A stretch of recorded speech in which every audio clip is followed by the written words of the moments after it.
भगवान इतना बुरा किसी दुश्मन के साथ भी ना किया करे। प्रेगनेंसी में इतनी ज़्यादा ब्लीडिंग हो गई कि मतलब जान को भी खतरा हो जाए। मेरी तो आज हालत ख़राब हो गई हॉस्पिटल में। आप लोग ब्लॉग पूरा देखिए, आपको सही जानकारी मिलेगी।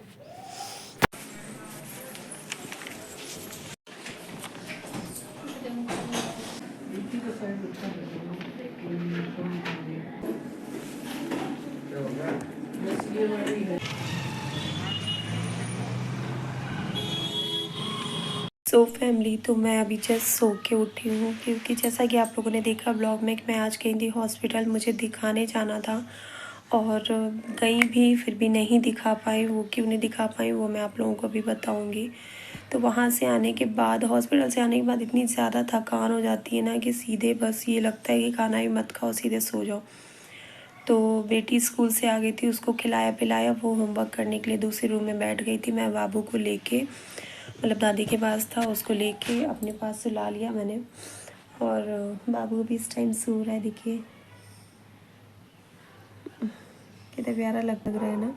बच्चे होते ही ऐसे कि, और सोते समय ना और प्यार आता है बच्चों पे, बहुत ज़्यादा लाड़ आता है। लेकिन बाबू हमारे जो हैं वो बहुत ज़्यादा बीमार हैं। 3-4 दिन से उनको फीवर आ रहा है, और फीवर, एक मिनट ब्राइटनेस कम हो गई बहुत, तो उनको 3-4 दिन से आ रहा है फीवर। और फीवर क्या, वही मौसम चेंज हो रहा है तो जिसकी वजह से इनको सर्दी खांसी और बुखार सब है साथ में। तो डॉक्टर को दिखाया, डॉक्टर को दिखा के मेडिसिन ले रहे हैं और बराबर तीनों टाइम दे रहे हैं। उसके बाद भी एक टाइम के बाद में इनको फीवर आ ही जाता है। मतलब कि शाम का टाइम हुआ तो आ जाएगा, रात में आधी रात में आ जाएगा। आज सुबह तो 4:30 बजे दवा देनी पड़ी थी, बहुत तेज़ फीवर था। इस टाइम अभी नहीं है क्योंकि मेडिसिन लेके ये सोए थे, तो अभी सही है। तो मैंने सोचा चलो आप लोगों से बात कर लेते हैं। और हॉस्पिटल जाते यार इतनी ज़्यादा थकान हो जाती है। शायद मेरे हिसाब से मुझे बहुत दूर लगता है, और शायद उतना दूर ना भी हो, क्योंकि मैं लखनऊ में राजाजीपुरम में रहती हूँ और मेडिकल कॉलेज का जो क्वीन मैरी है वहाँ पे मैं ट्रीटमेंट करा रही हूँ। लेकिन एक पेशेंट के लिए, अब जैसे प्रेगनेंसी चल रही है और प्रेगनेंसी में इतनी सारी प्रॉब्लम्स होती हैं, और मेरा तो ब्लड इतना ज़्यादा कम है, 6 पॉइंट ब्लड है मेरे मतलब बॉडी में इस वक्त, तो जिसकी वजह से और ज़्यादा वीकनेस होती है। मैं थोड़ा सा भी चलने फिरने में बहुत ज़्यादा दिक्कत हो रही है। और ऐसे में मैं वहाँ तक जाती हूँ ऑटो रिक्शा से, क्योंकि हस्बैंड कहाँ तक डेली डेली छुट्टी लेंगे। किसी दिन दिखाने जाना है, किसी दिन टेस्ट कराने जाना है, किसी दिन रिपोर्ट उठाने जाना है, मतलब बहुत ज़्यादा चक्कर लग जा रहे हैं हॉस्पिटल के आजकल। तो कहाँ तक वो छुट्टी लेंगे, तो मैं अकेले ही जाती हूँ। और आगे तो जो टाइम आएगा, मतलब कि मैं सोचती हूँ फर्स्ट सेकंड ट्रिमेस्टर तो मैं निकाल ले जाऊँ, उसके बाद लास्ट ट्रिमेस्टर में तो अकेले जाने में डर भी लगता है। मतलब जो 8-9 मंथ चलते हैं तब तो हस्बैंड को छुट्टियाँ लेनी ही पड़ेंगी, तब तक मैं ऐसे ही मैनेज करती हूँ। लेकिन क्या होता है ना, मतलब प्रेगनेंसी में ऑटो रिक्शा से इतनी दूर जाना बहुत ज़्यादा दूर लगता है, बहुत ज़्यादा थकान हो जाती है। और दूसरी बात, मेरे को वीकनेस भी है। और दूसरा क्या होता है कि गवर्नमेंट हॉस्पिटल में इतना ज़्यादा चलना पड़ जाता है, क्योंकि बड़ा हॉस्पिटल होता है और वहाँ पे कुछ नियम भी अलग होते हैं कि यहाँ मोहर लगवा के आओ, यहाँ साइन करवा के लाओ, और हर एक चीज़ में तो आज लाइन लगती है, क्योंकि गवर्नमेंट हॉस्पिटल में इतनी ज़्यादा भीड़ होती है। लेकिन अब मैं क्या ही कर सकती हूँ। मैं जिस हॉस्पिटल में पहले दिखाने गई, वहाँ मुझे साफ साफ मेरे ट्रीटमेंट के लिए मना कर दिया गया कि आपकी 3rd प्रेगनेंसी और 2 जो बेबी हैं वो सिजेरियन हुआ है डिलीवरी, तो इस वजह से मतलब तीसरा जो है वो भी सिजेरियन होगा, और हम लोग रिस्की है तो इसलिए हम लोग करेंगे नहीं। तो आप लोग क्वीन मैरी में ही कराओ, मतलब जो लखनऊ का बेस्ट हॉस्पिटल है इन चीज़ों में। तो साफ साफ मना कर दिया, बोला अगर आप ट्रीटमेंट यहाँ करा भी रहे हो तो बाद में हम लोग रेफ़र करेंगे। फिर हम लोगों ने सोचा फिर क्या ही है कि अगर एंड टाइम पे रेफ़र करेंगे तो दिक्कत होगा, इससे अच्छा पहले से दिखाओ। तो इस वजह से मैं मजबूरी में वहाँ पे दिखा रही हूँ, अदरवाइज़ मैं जाने में मेरी बैंड बढ़ जाती है, सच बता रही हूँ। मुझे यहाँ से भी ऑटो रिक्शा से जाती हूँ, मुझे दूर लगता है, प्लस हॉस्पिटल में इतना चलना पड़ जाता है मुझे, वहाँ पे भी मैं परेशान हो जाती हूँ। तो आज एक्चुअली मैं गई थी, मेरी 28 तारीख को मेरा अल्ट्रासाउंड हुआ था। इतना लेट, मतलब 1 हफ़्ता हो गया पूरा पूरा।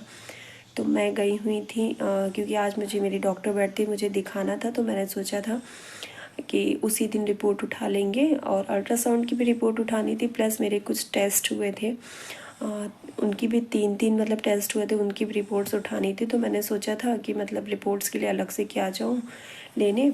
जिस दिन डॉक्टर को दिखाना होगा उसी दिन रिपोर्ट्स कलेक्ट कर लेंगे, उसके बाद डॉक्टर को दिखा लेंगे। तो आज जो अल्ट्रासाउंड मेरा होना था तो क्वीन मैरी में मतलब मैं दिखा रही हूँ, तो वो मेडिकल कॉलेज का ही वो हॉस्पिटल है, लेकिन वो लेडीज़ का वो अलग है हॉस्पिटल, और मेडिकल कॉलेज तो हर एक चीज़ के लिए आप लोग जानते होंगे जो भी होंगे लखनऊ से। तो मेरा जो अल्ट्रासाउंड हुआ था वो मेडिकल कॉलेज के PRO ऑफिस में मतलब वहाँ बना हुआ है, तो वहाँ हुआ था। तो पहले रिक्शा वाले ना बहुत आगे पीछे उतार देते हैं, ठीक है। फिर वहाँ तक मेडिकल कॉलेज के गेट तक जाओ पैदल, बैंड बज जाती, फिर वहाँ से हॉस्पिटल अंदर जाओ। फिर क्या हुआ ना, आज मेरे साथ बहुत ही गलत चीज़ें हुई। मैं मतलब परेशान हो गई बिल्कुल, क्या बोलूँ मैं मैं पहुँची वहाँ पे, पहले 8-10 लोगों की लाइन लगी हुई थी रिपोर्ट्स के लिए। वो लाइन में मैं खड़ी हुई, फाइनली जब पहुँची कि हाँ मेरा नंबर आया, तो वहाँ पे सबकी रिपोर्ट्स थी। अनफॉर्चुनेटली मेरी रिपोर्ट नहीं वहाँ पे काउंटर पे। तो जो मैडम रिपोर्ट्स दे रही थी उन्होंने ढूंढा, नहीं मिला, तो बोली आप अंदर चलो जहाँ पे मतलब आपका अल्ट्रासाउंड हुआ था, आप वहाँ चलो और मैं अभी आती हूँ, अंदर देखती हूँ शायद रह गई हो। तो मैं वहाँ पे गई, तो वहाँ पे जैसे ऐसे बना हुआ है कि 2 या 3 शायद अल्ट्रासाउंड की मशीन थी। वहाँ डॉक्टर अलग अलग अपने अपने पेशेंट के अल्ट्रासाउंड कर रहे थे।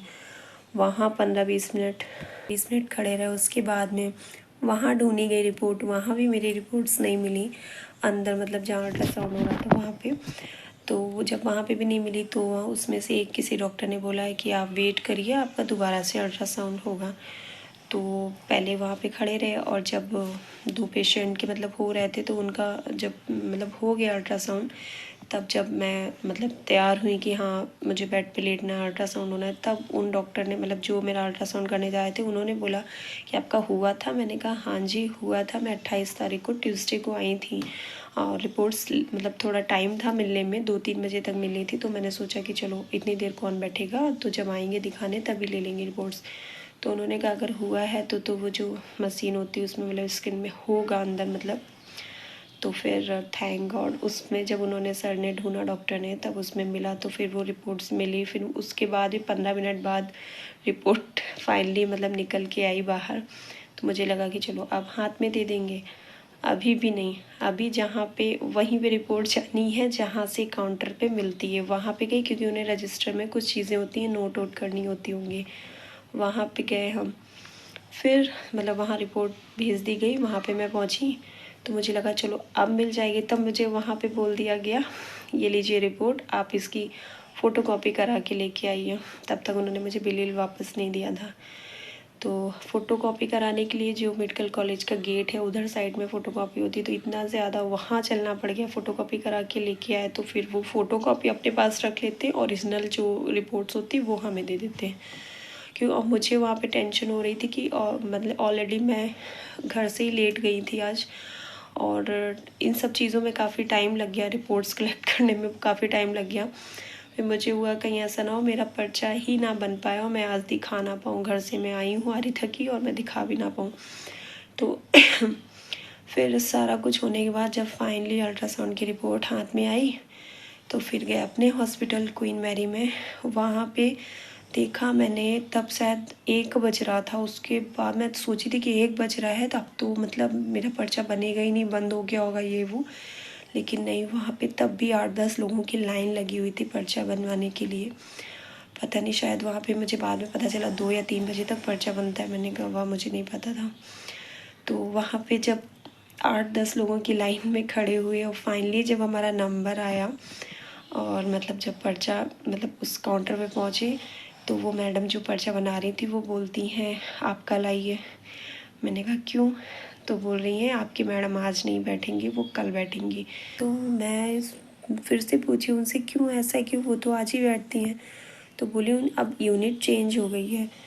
तो फिर जब ये सुनने के बाद इतना ज़्यादा मूड ख़राब हुआ, क्योंकि इतनी ज़्यादा थकान हो जाती है, और फिर वहाँ पे जाके अगर ऐसा कुछ सुनने को मिल जाए तो दिमाग ख़राब हो जाता है। और वहाँ पे मेरी हो रही थी तबीयत ख़राब। उसका कारण मैं बताऊँ, जब मैं लाइन में खड़ी हुई थी तो वहाँ पे एक इतना सीरियस पेशेंट आई ना, मतलब मैं जस्ट बगल से लेके जा रहे थे ना, और मेरा क्या है, कोई सोचेगा ओवर एक्टिंग करती, नहीं, लेकिन मेरा ये सच में ये है, दिक्कत कि मैं थोड़ा सा ब्लड नहीं देख सकती, मैं या किसी को मतलब परेशान नहीं देख सकती, यहाँ तक कि आप विश्वास नहीं करेंगे 2 बार मतलब 2 बेबी हैं मेरे, 2 प्रेगनेंसी मतलब होने के बाद भी मेरे आज ये हालत है कि अगर मैं किसी 8-9 मंथ प्रेग्नेंट लेडीज़ को देखती हूँ ना, अगर उसका मैं पेट ज़्यादा निकला हुआ देख लेती हूँ तो मुझे मतलब अगर मैं गौर से देख लूँ तो मैं पता नहीं क्या सोचने लगती हूँ, मुझे घबराहट सी होने लगती है, गलत गलत विचार आने लगते हैं। मैं सच बता रही हूँ, मैं अपना भी पेट जब गौर से, वैसे तो कपड़े पे से ढका रहता है, अगर कभी जैसे हम लोग जब बात लेते तो मैं जो लास्ट मंथ के जो टाइम होता है ना 8th-9th मंथ, उस टाइम मैं अपने पेट को भी गौर से नहीं देखती हूँ, अगर देखती हूँ तो मेरे को दिक्कत होने लगती है। तो बहुत कमज़ोर दिल है मेरा। तो लाइन में खड़े थे तो एक लेडीज़ होगी जिसका मतलब शायद 3rd ट्राइमेस्टर चल रहा था, 8-9 मंथ होगा, उसका पेट देख के लग रहा था। तो उसको ब्लीडिंग स्टार्ट होगी, मतलब बहुत ज़्यादा ब्लीडिंग हो रही होगी, उसको बहुत इमरजेंसी केस था, तो वो किसी और हॉस्पिटल में दिखा रहे होंगे, वहाँ पे केस बिगड़ा होगा, वहाँ पे ब्लीडिंग वगैरह कुछ जो भी इशू हुआ होगा, तो उसको वहाँ से तुरंत रेफ़र किया गया। इस हॉस्पिटल में लेके आ रहे थे तो एम्बुलेंस से उसको उतारा गया गेट पे, और स्ट्रेचर आने का भी मतलब उसकी सिचुएशन ऐसी नहीं थी कि मतलब उसका भी वेट किया जाए, उसको ऐसे ही उसके हस्बैंड या फैमिली मेम्बर मतलब एक तो होंगे साथ में थे, मतलब वो उसको ऐसे ही लेटे लेटे पोजीशन में उठाए लेके जा रहे थे, कोई सर के पास हाथ लगाया, कोई पैर पकड़ा है, कोई कंधे पकड़ा है, और ऐसे ब्लीडिंग होती जा रही हुई थी ना, तो मेरी वो मतलब जैसे भगदड़ हो जाती है ना एकदम से हॉस्पिटल में, हर 4 रास्ता 2 रास्ता 2, तो मैं एकदम से मुड़ के देखी क्या है। जब मैंने उसको इस तरीके से ले जाते देखा ना, मेरी नज़र भी उसके पेट के ऊपर पड़ गई थी कि भाई, और ना भी पड़ती तो इतना तो पता होता कि प्रेग्नेंट लेडीज़ ही होगी, क्योंकि हॉस्पिटल उसी चीज़ का है।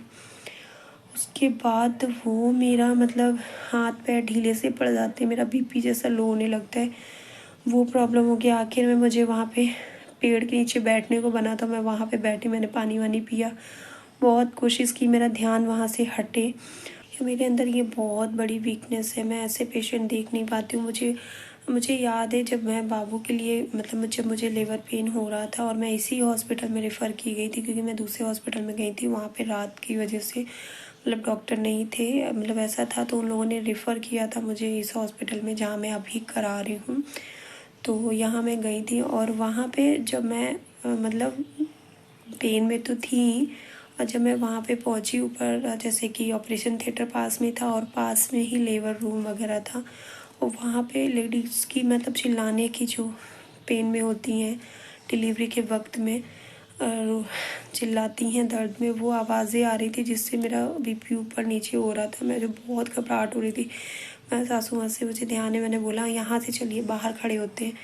मैं बाहर आ गई और मैंने वहाँ पे बहुत सारी लेडीज़ें ऐसी थीं जिनका मतलब टाइम था पूरा पूरा, तो उसी मतलब वेटिंग में ही थी कि हाँ बाद में उनको लेबर रूम में लेके जाना था। तो मैंने उन सब लोगों की हालत देखी थी, वहीं से मेरी हिम्मत टूट गई थी बिल्कुल कि ना मैं नॉर्मल करवा पाऊँगी। पहले तो मुझे 9 महीने बोला गया कि ऑपरेशन होगा, एंड टाइम में बोल दिया नॉर्मल, तो उस चीज़ से मैं डरी थी कि अगर कोई दिक्कत होगी तो कौन जिम्मेदारी लेगा।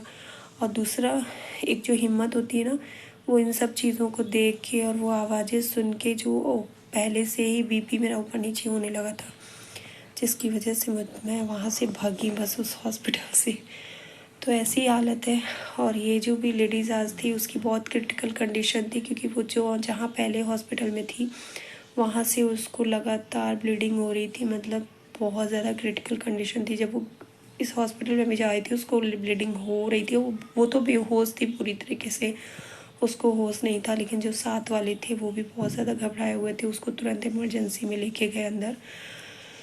तो ये चीज़ें हैं। फिर उसके बाद में पानी वानी पिया, थोड़ा टाइम कुछ टाइम लगा मुझे, मैं जब ठीक हुई फिर से मैं खड़ी हुई। मेरा जब नंबर आया तो उन्होंने बोला आज आपकी डॉक्टर नहीं बैठेंगे। फिर मैंने सोचा चलो अंदर से रिपोर्ट्स ले लेते हैं, जो ब्लड वगैरह टेस्ट हुए थे।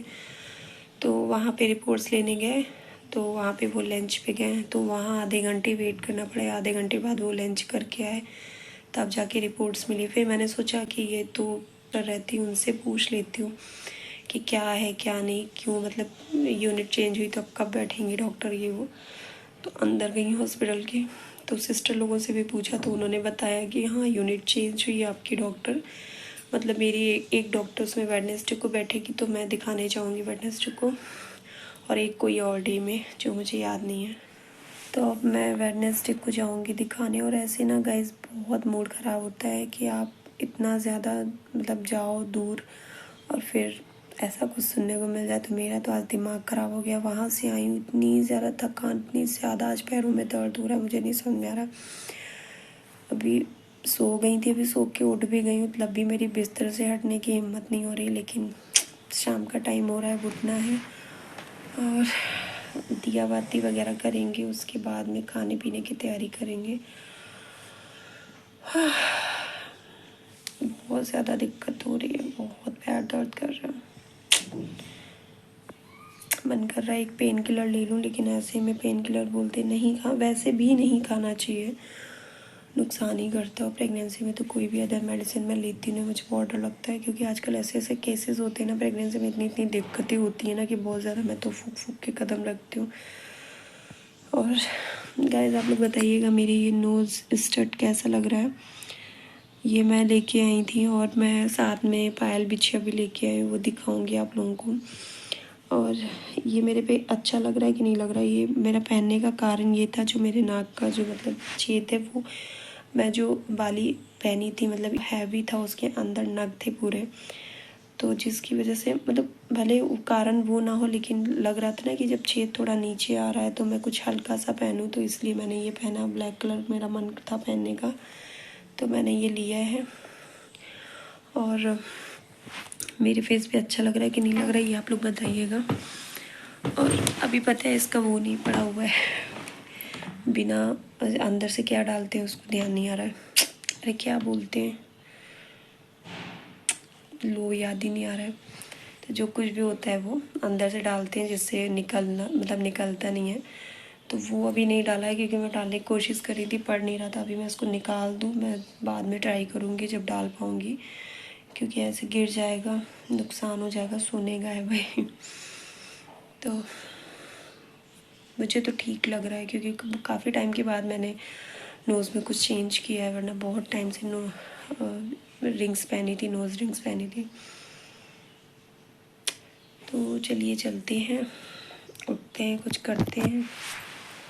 यही आप लोगों के साथ में शेयर करना था कि आजकल मेरा दिमाग ख़राब रहता है, समझ में नहीं आता। मुझको ऐसा लगता है हॉस्पिटल जस्ट करके बगल में होना चाहिए, बस मैं उठूँ दिखा लाऊँ, क्योंकि इतने कमज़ोर शरीर में मेरे से भागा दौड़ी हो नहीं पा रही है। अभी तो बहुत टाइम है, कैसे 7 महीने में करूँगी ये सब, समझ में नहीं आ रहा है।